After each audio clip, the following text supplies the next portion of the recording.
coisa orçamentária, por entender que estava estressado. Eu achei isso extremamente difícil, porque normalmente se eu tenho uma coisa dessa na minha frente, eu vou ver que eu estou e acaba às vezes... E acaba às vezes batendo com a cabeça na parede. E a outra é... aquele toque que o senhor comentou, às vezes eu tenho a resposta, achei muito ético isso, e difícil também de pensar dessa forma, e esperar o time absorver a onda, e depois dar o próximo passo. É isso mesmo. Como é que desenvolveu isso no senhor? E depois eu quero entender o que a psicologia pode Olha, normalmente a gente aprende essas coisas com experiência. Você sabe que em pesquisas feitas, eu acho que é na palestra de inovação ou da empreendedorismo, eu falo sobre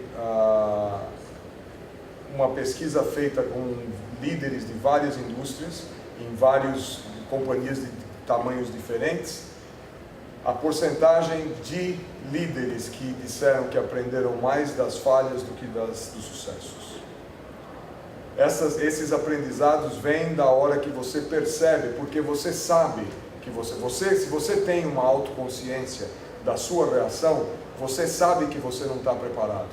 E mergulhar, se você tiver, é a mesma coisa, você mergulhar numa situação, porque você tem controle, às vezes você não tem controle sobre a situação, mas se você tem controle e você acha que você não está preparado, é muito mais, você tem uma possibilidade muito maior de passar por aquele evento na direção do objetivo que você está querendo atingir, se você estiver preparado, por se conhecer.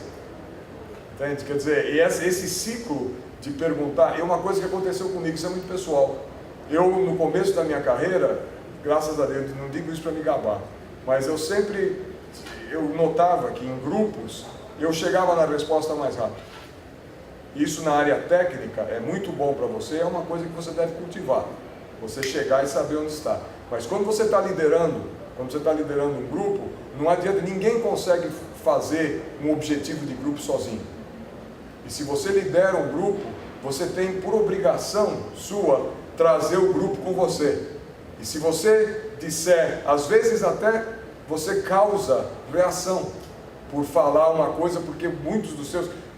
Você não está lidando só com o pessoal técnico de baixo nível.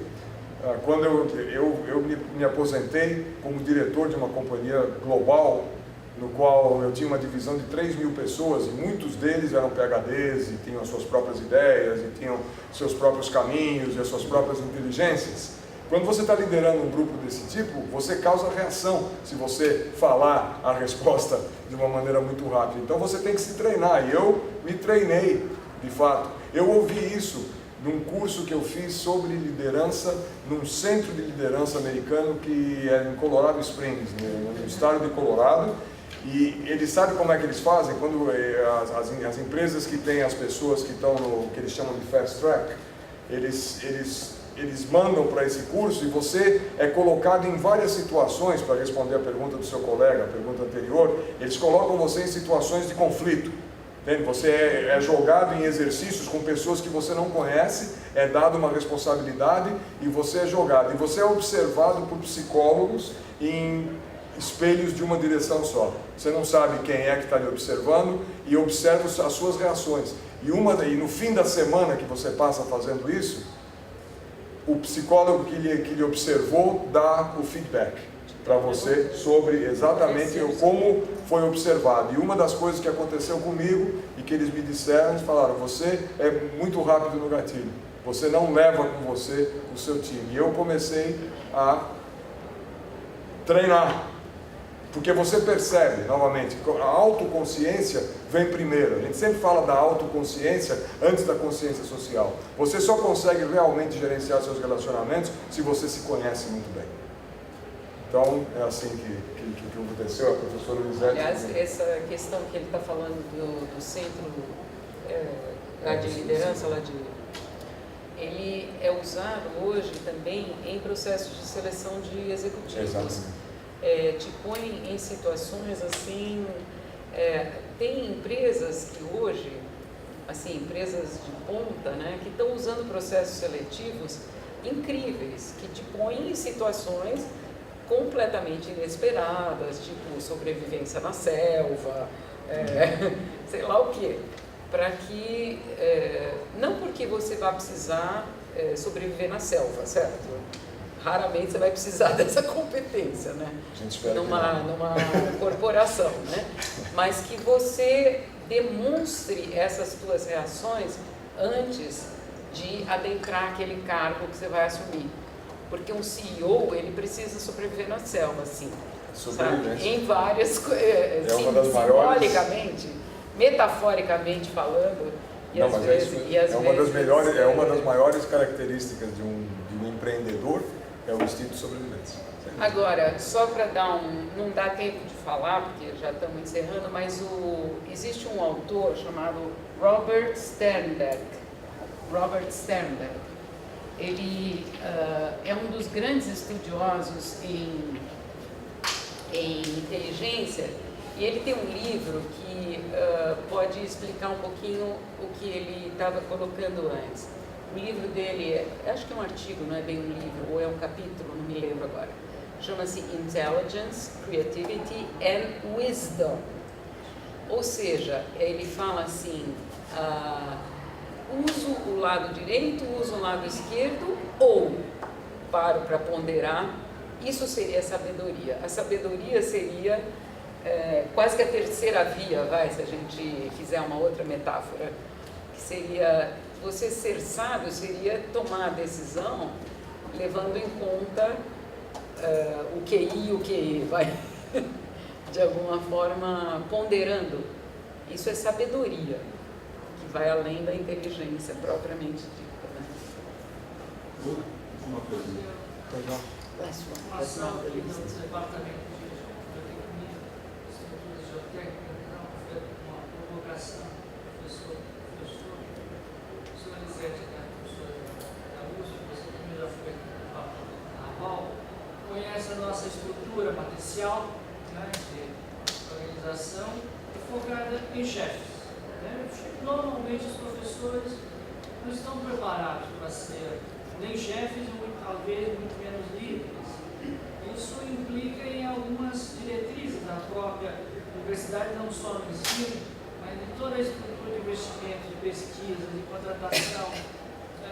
Hoje, nessa estrutura, o que a gente pode fazer para fazer com que a nossa universidade tenha uma qualidade, tenha investimento de ponta? Nós podemos dar uma guinada, sair das universidades do mesmo nível e despontar no nível das universidades americanas. Essa é uma pergunta de $1 milhão. Eu telefono para você depois. É difícil. Olha, as organizações se deparam com a mesma coisa. Se você é um engenheiro químico, vamos dizer assim, e está numa área de P&D, etc., e está começando a despontar como um talento, as pessoas, de repente a organização te oferece um cargo de chefia. That's a problem, porque de repente você tem um ótimo engenheiro que vai ser um péssimo chefe. Então, as organizações mais abertas, mais modernas, elas enxergam a carreira em Y. Ou seja, você consegue manter-se como um especialista e mesmo assim evoluir na tua carreira, tá? Então você vai ser um hiper expert, não sei o que, enfim. E você não é obrigado a ir para a chefia. O que acontece aqui na universidade é que muitas vezes a pessoa que é um bom professor, quando vai, é um desastre como um chefe de departamento, como, enfim, porque não tem a competência da liderança. E também a universidade não propicia esta formação, que poderia acontecer. O inverso é verdadeiro. Muitas vezes você tem grandes líderes que não sei por que cargas d'água, não querem assumir aquela chefia e que seriam pessoas muito boas na chefia, mas a pessoa prefere se dedicar à pesquisa, ao ensino, etc., né? Então, assim, é uma pergunta de $1 milhão porque, assim, a meu ver, eu acho que antes de assumir uma chefia e evoluir nesse lado administrativo da universidade, nessa estrutura de poder, na carreira enquanto estrutura de poder, a pessoa deveria passar por treinamentos que a capacitassem ou que lidassem com os gaps dela. Sabe assim, se eu assumi alguma coisa lá na universidade, a única coisa que eu resolvi assumir foi a seção de estágios, a coordenação de estágios, porque era o lugar menos comprometedor ali.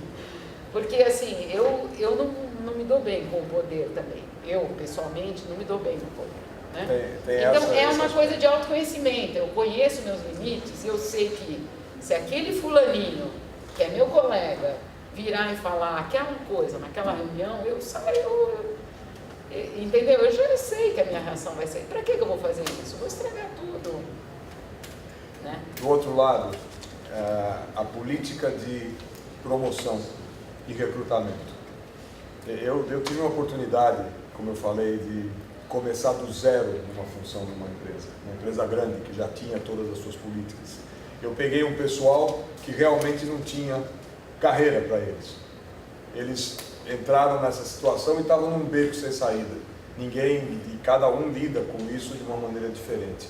Mas eu tive a oportunidade de criar do zero uma política de promoção e uma política de recrutamento que já tinha esses componentes dentro. Então, eu acho que existe a parte pessoal, como a professora Lisete falou, que é quem gosta de fazer isso, porque você só realmente atinge excelência em alguma coisa que você gosta. Isso eu tenho absoluta certeza, da minha experiência de vida mostra isso. Você nunca atinge excelência em algo que você não gosta. Então você tem essa parte. Agora, do outro lado, você tem que ter uma infraestrutura que